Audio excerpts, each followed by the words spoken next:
I Hate Politics is a podcast about a human activity we love to hate.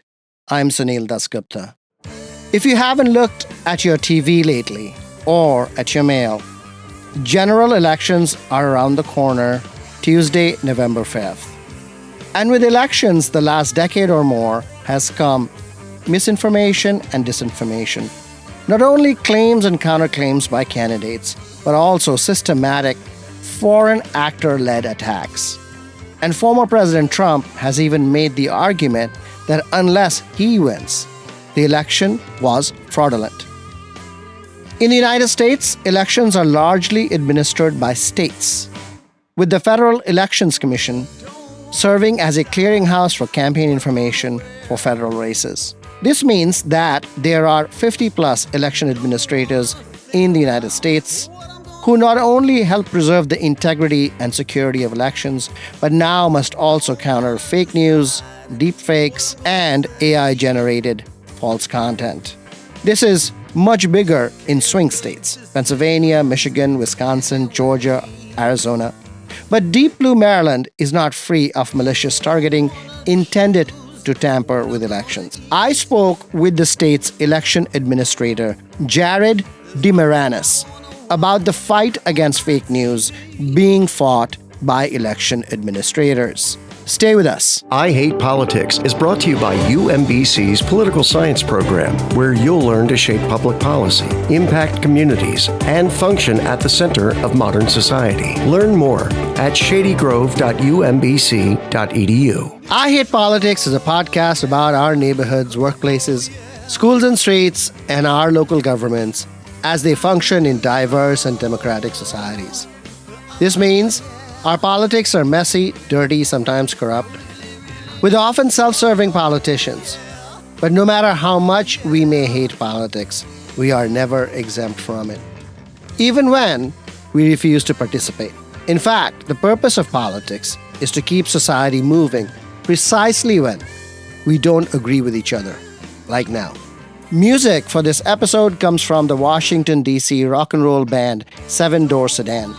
Glenn Kowalski on vocals and guitar, Josh Singer on bass guitar, and Norman Vandersluis on drums. You can find their newest fall 2024 singles on Bandcamp. We use two songs, Neutral and Juniper.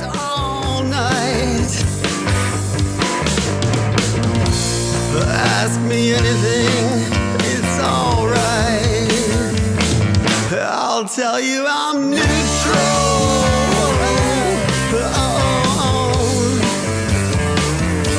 I'm really, really neutral. Yeah. Jared Demarinis, welcome to I Hate Politics. Thank you. I disagree with the name. I love politics and I love elections. That's why I'm here. So I got to convince your listeners not to hate politics, but to engage. So hopefully at the end of this, I'll get more a bump in voter registration and turnout. That's exactly why we are here. The country is awash in fake election news. What would you say are the most common tropes here in Maryland? We had a texting scam where, people were receiving text messages saying that they were not registered to vote, to try to sow some distrust in the election administration. That was kind of prevalent for a while there. Overall, there's going to be disinformation about, eligibility status and, and finally, I think it's going to be about mail-in voting. And I think that's been kind of those have been the three big campaigns for mis and disinformation currently. Let's talk about the text scam that actually happened. Can you explain what happened and how you tackled it? Individuals were getting text messages that basically said they were not registered to vote with a little tiny link that wasn't our link whatsoever. It started in other states, North Carolina and a few others, before reaching the shores of Maryland. We have a mis and disinformation portal available on our website, which brings a community effort in the fight. I can be proactive and I can do as much as I want to, but overall, it's a drop in the bucket as to what you receive, what your listeners receive. Like everyone is different. So they were getting this. And one of the good things is, as the trusted source, they were reporting that information. We were then able to do a press release to tell people to not click on those links, because at best they were trying to steal their identity, and at worst they were trying to disenfranchise voters. And so right now we're cooperating with law enforcement to prosecute those individuals. What is your misinformation, disinformation reporting website? Can you say that? Sure. It's available on our front page of our the Maryland State Board of Election website. And right then and there, you can just click and put in all the information. You can remain anonymous, but the key part to things is that you have to give me a copy of the post, the tweet, a copy of the text message that you receive, so that we can then start tracking down the source. We have a gambit of, corrective actions at our disposal. One, we can just go out and work with the social media entity to correct the record, right? Like, hey, like this post is incorrect. And, here's the correct information. Be aware of that. And then they can either work to either remove said post, or they can put a disclaimer underneath it if it's something extremely serious. And, while not occurring right now, but there's always been in the past, like, one party votes on election day, the other party votes the following day. And, these are, I would say disenfranchisement tactics out there. And so, we would then work with the state prosecutor and other law enforcement agencies. Who exactly are you going to with these complaints saying, hey, this has happened, do something? Notably is the Office of the State Prosecutor, who is our enforcement agency. But we do work with the FBI a lot to ensure, one, that our, any cyber attacks that occur, we're able to combat those and to mitigate any of those issues immediately. If there's something where that there is fraud or trying to disenfranchise voters, we would be able to work with the FBI, because there are federal elections on the ballot. And, they have jurisdictions on those matters, as well as the Office of the State Prosecutor for state matters. Okay, so for online scams and things, it's mainly the FBI. But for the other stuff that does not cross state borders, if you will, that goes to the state prosecutor. Because I don't know if the state prosecutor has a cyber crime investigating team. Maybe they do. I don't know. They're a smallish agency, but and they work collaboration with other law enforcement agencies as well.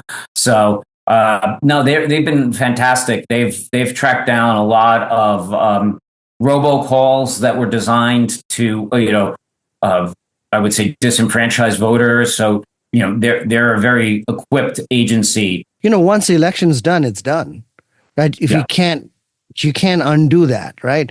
You can't redo that. And so timeliness is so important in these matters. If investigations take long, or if you're not able to resolve this in a timely fashion, then we are in a really difficult place. When battling dis and misinformation, it's a two-pronged kind of attack.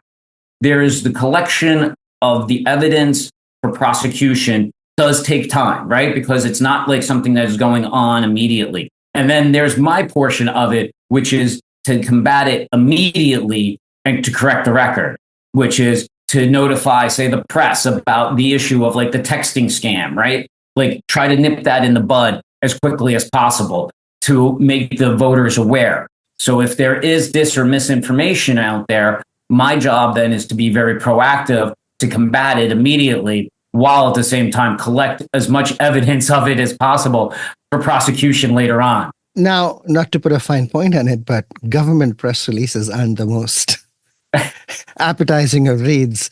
And outreach is a considerable problem. People are not even, paying attention sometimes to this barrage of political advertising, let alone your outreach efforts via press releases. What is it that you're doing in order to sort of cut through? I mean, do you have a texting service yourself? Can you counter the text sent by somebody else with the text that you send from the state board of elections going, you'll get this, don't go there? One of the biggest things that I've been trying to do is increase our presence on those platforms, on social media. The spread of disinformation is a lot easier than the correcting of the record. Listen, it's important that you tag me or follow me, because I'm the one that's the trusted source of information. If you have questions or anything like that, like the old saying is seeing is believing. Like, you can't even trust videos now.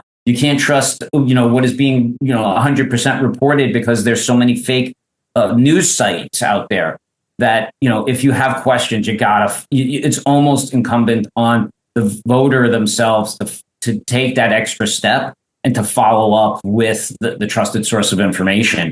2016 caught us all off guard. You mean 2016, right? 2016, yes. That was the first year where dis and misinformation from foreign outsiders came in and targeted the United States. I think that prior to that, we always felt like we were, it was elections, it was almost above board and everything else.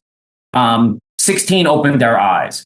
And it's funny because I've done many elections overseas. I've gone to North Macedonia, Armenia, Azerbaijan. So and Estonia, these countries over there have been dealing with mis and disinformation from Russia for decades.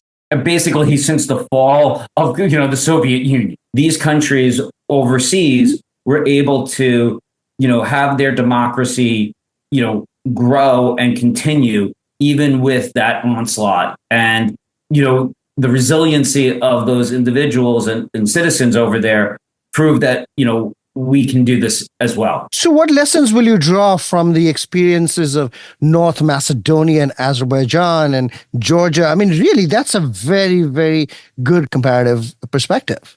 Having the portal, and me saying, listen, I can't do this by myself. It's a collective effort. You have as much stake in this democracy as I do, giving out the ballot and making sure that you're able to vote. You have to come and help me help everyone else with the reporting of information that you see, because we'll correct that record. Are you seeing anything specific in terms of deepfakes when it comes to Maryland election? I have not seen it so far, but this election in 2024 for Maryland is mostly federal. I mean, you have president, U.S. Senate.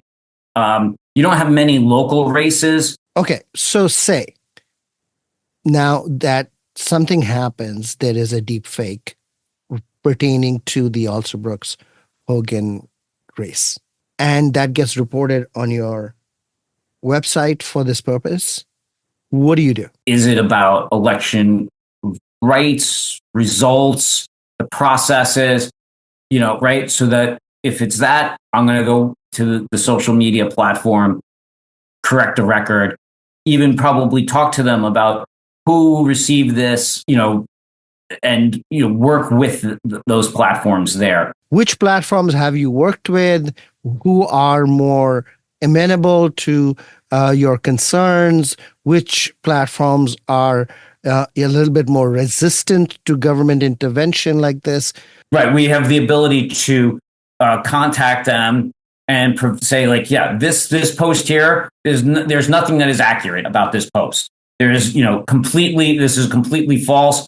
Here's the law. Here's everything. We can cite it to them. And if this continues, we're going to have to take legal action. How do you communicate with them? Mostly through email. And they're very responsive. Because this is so time sensitive, do you know the human behind the mailbox? Yes. Yeah, we have contacts. We have direct contact. We have a national organization, which is the National Association of State Election Directors, NASHED, and they always provide us and work with those social media, entities, Meta, X. Oh, so you have to go through the national organization? We have a contact that is directly, for Maryland. And, we kind of work as a group. Facebook and Twitter are the Gen X platforms. Correct. How about Discord and Reddit and Slack? We search some key terms. We're very proactive in this fight. And I'm also proactive also in um, uh, other languages as well, because dis and misinformation is not just an English only problem. We have Spanish speakers that are registered voters that use other platforms. We have a significant Chinese and Korean population as well in the state of Maryland. Those communities are very insular, and if it can spread and not be outside of it. How big is your team? It's not very big. We use outside vendors to help us with this. The election cycle has lengthened. The period in which you have to be on guard has also grown, which says that you need a bigger team and you need more resources. This is just one part of it, cyber, right? When we look at security too, there's also physical security, because Maryland was a targeted state recently for a suspicious package. And, we have to be on call for any physical attacks on our locations. The other part about this was about resources. Is this is a high tech equipment that is computer, they're scanners, they have to be climate controlled with humidity, no dust, no mold, right? All that stuff, as well as being under 24-hour supervision and under secure access. There needs to be upgrades in a lot of our counties going forward, which it would require some money on that front. So that's just getting the buildings physically up and running and everything else. And over 750,000 people now have requested mail-in ballots. 260,000 people have already voted. We're like MacGyver and a chef. This is what you have. Make it work. I have two questions around that. One is, what are you asking for from the General Assembly to help you as you go forward? And second, what is the relationship between the State Board of Elections and the County Board of Elections such that you are able to divvy up these responsibilities and costs? So I have a great working relationship with the General Assembly, and I appreciate how much we've had in the past. I appreciate that the General Assembly also wants to keep on expanding the franchise and making new methods of voting available to Marylanders. We've had the mail-in ballot program has really expanded in the last couple of years with the permanent mail-in ballot list. And one of the things now is as we keep on moving forward with the expansion of trying to get universal registration across the board for Marylanders, that we always work well with them and provide them with good fiscal notes to help us with it. And I think that they understand the necessities and challenges that we face with limited resources. There's only so much you can do with existing resources without going out of it. And being honest with them about the assessment of everything has gone a long way to help us get additional staff for it, or that they would support our request for that. So the nice part about Maryland is it's a centralized state. So the State Board of Election dictates the policies and procedures for the counties. And we have a good working relationship with the county boards of elections. One of the things is that since I've taken over as state administrator, and I've said that to them in their conferences many times, that I don't want to have daylight between the local boards of elections and the state boards of elections, that I'm accessible to them, and that a successful election for me is a successful election for them. And when one of them fails, we all fail, so that we're all in this together here. And that cooperation and collaborative efforts between us is going to produce great results for Marylanders. And I already foresee it from the primary going forward to the general. There was a misprint in the Montgomery County sample ballot. They had to reprint the whole batch of sample ballots. Why do you think that happened? Where was the failure? Things like that are going to occur. Like there's going to be vendor errors. There's going to be this. And in order to instill trust in the process and credibility, is to coming out and owning some of that, some of those errors, and making sure that the public is aware of it and that we're immediately fixing it, across the board. Recently, I did an interview with Sam Novi, who is at the Center for Democracy and Civic Engagement at the University of Maryland.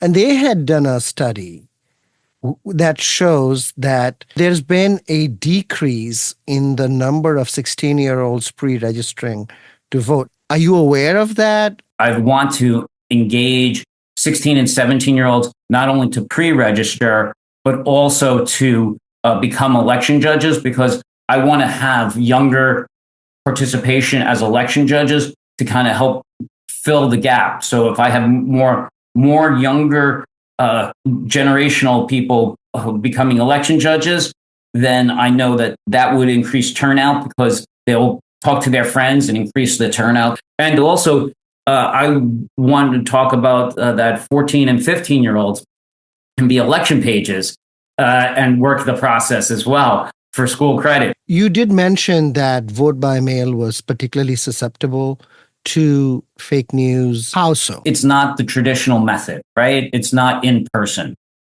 It has always existed. The radical shift basically occurred in 2020 when it went from about 5 to 6% of the electorate and turnout that voted by mail to now the last primary election, nearly 40% voted by mail in Maryland. Everyone thinks that, it's just going to end up in a mailbox. Someone's going to steal my mail and vote the ballot, right? That's not the case.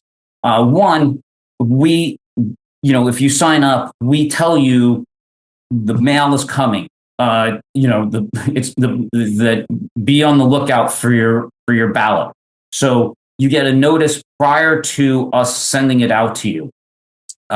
So you now know, okay, either by text or by email. For the individual. That individual then, when they vote their ballot, they have two ways of sending it back. They can send it back through the UPS, U.S. Postal Service, or through our drop boxes. If it goes through the Postal Service, we can track it because with the mail ballot, we have intelligent barcoding on it. So when you put it into the stream, we can follow it all the way through to when it reaches the processing center, to the mailman, to the local board of elections. When you use the drop boxes, we can then we pick it up with, the staff goes out, picks it up, and we process it. Once we've processed it, that we've received it, we notify you that the ballot has been received. So now you can have comfort that one, before we've notified you that it's coming, and then two, we've notified you that we have now are in possession of it. So, it's not going to get lost or anything like that. And then finally, which, we're starting because we start canvassing early because of the number of mail-in ballots, we'll notify you when it's actually been canvassed so that you can say, oh, yep, now it's been, it's been counted. So throughout the entire process, the voter knows where it is. Second, on the back end, we know from when we mail it out to you, to your house, to when it gets to a local board, where it is in the mail stream as well, if you use our return mail envelope. So I think these are, a lot of things that we work on to ensure the safety of the system so that people can feel confident in it. The part of vote by mail that I find most problematic is actually web delivery ballots. Now, I understand if you're in the DMZ in Korea, right, that, okay, you do the best that you can. But a widespread use of web delivery that then leads to election officials having to recreate every one of those web delivery ballots, it's kind of insane, to be honest. Let me just say this, individuals get to choose web delivery ballots. So the other part too is, right, they're not returning it back through the internet. It has to be printed out, mailed, and signed. So there are things now that, when people ask for web delivery ballots, we kind of make sure that, hey, by the way, you need to make sure you have a printer at home, an envelope, and a stamp. Because those are kind of like the things that you need, since we're just going to deliver to you. That ballot, once it comes back to us, has to be transcribed by a bipartisan team By hand. onto a scannable ballot. But it is a process. It is a little labor intensive, but it's safe, secure, and your vote is going to count. I do appreciate that take on it, but if there is widespread use of web delivery ballots for people that live in Rockville who could just get the actual one and drop it off, what we are then doing is we are slowing down the counting process and therefore delaying the result. Is that a concern? My concern is on the duplication teams, but I don't want anybody to feel obligated. If this is how Marylanders want to vote, we'll be accommodating to how they want to vote. Yeah, I propose that everyone that is in Maryland that does it then be required to volunteer in the duplication team somewhere else. I would love to have more election judges. So yes, I definitely would need more teams. I can't let you go without talking about the big issues of distrust. Some of it has to do with money. You've long been involved in election campaign finance reform. Is the state of election campaign reform right now? What steps need to be taken? I think right now for campaign finance, it's always going to be about disclosure and making sure that you have timely disclosure for information. When you used to have campaigns in the tens of thousands of dollars, right? A couple $100 fine that was personally liable for a treasurer or anything like that was doing this on their side. Yeah, they understood the impact of a $500 fine, that they were like, I'm not going to do that, right? When you have hundreds of thousands of dollars and millions of dollars and tens of millions of dollars being spent, and the campaign being able to pay the penalties, it's getting almost to the point where, is it going to be, that $1,000 fine is just the cost of doing business, and I'd rather be fined than disclose, and then I'll disclose after the election, take the fine as a penalty. I think we have to take a look at raising some of those penalties. What should it be? $1,000 fine is not going to be as significant as it once was when we first proposed it. And should it be raised up to maybe an up to fine or something like that? Jared Demarinis, thank you for taking the time. Good luck in the next 4 weeks. Thank you. I appreciate that.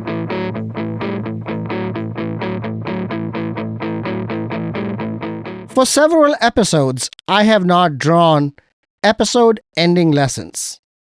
But we ran a poll recently where 67% of the respondents on Twitter and 75% on Facebook asked to bring the lessons back.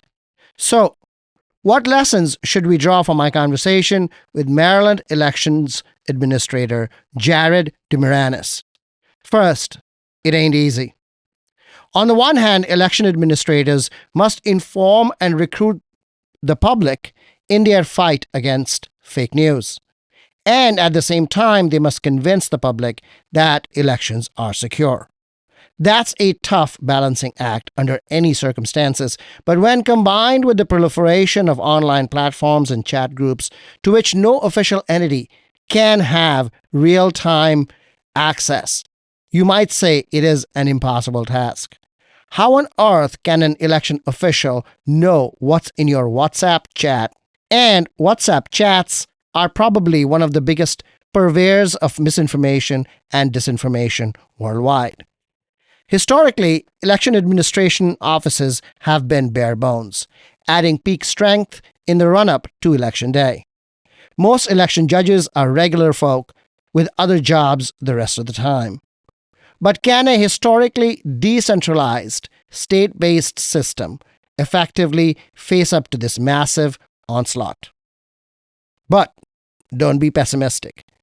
Jared Demarinis talked briefly about how Estonia, Macedonia, Georgia, and Azerbaijan have repulsed election interference and fake news campaigns launched by Russia.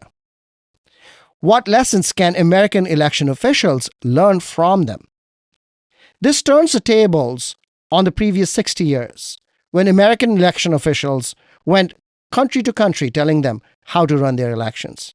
Maybe it is now time to invite election officials from those countries back to the US to advise our elections. Third, a lesson from political science that was not part of the conversation and a perspective that should inspire some confidence about the actual conduct of voting as opposed to the larger and more diffuse problems of misinformation and disinformation.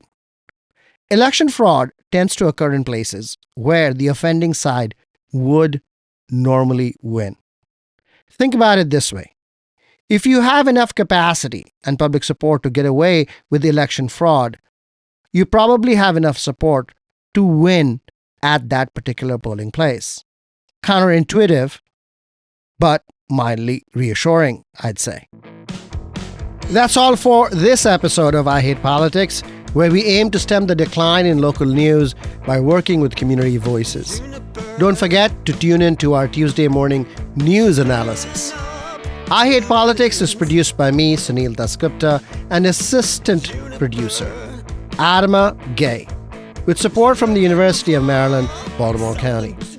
I direct UMBC's political science program at the universities at Shady Grove in Montgomery County, where, among other things, we explore and learn about politics, government, and society close to home. Music for this episode comes from Washington, D.C. Music for this episode comes from Washington, D.C.'s rock and roll band. Music for this episode comes from the Washington, D.C. rock and roll band 7 Door Sedan. Glenn Kowalski on vocals and guitar, Josh Singer on bass guitar, and Norman Vandersluis on drums. You can find their newest Fall 2024 singles on Bandcamp. We use 2 songs, Neutral and Juniper. Afternoon.